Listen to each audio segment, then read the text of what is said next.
Hello friends, welcome back to the my new video guys at my YouTube channel guys. Today friend we are going to talk about guys how can we connect headphone with our Poco phone. Guys you have headphone and guys you want to connect with your phone.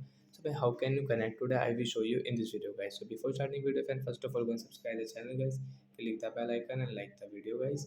So well, now let's see guys how can we connect headphone. First of all guys open your phone setting to connect headphone. After on phone setting first of all guys we will on our headphone guys. So turn on your headphone guys. After on guys headphone guys scroll it fence click on your phone Bluetooth setting and guys you will have to on your phone Bluetooth. So you can on and off your Bluetooth setting from here and guys you can use your Bluetooth setting from here guys. And guys first of all guys we will refresh.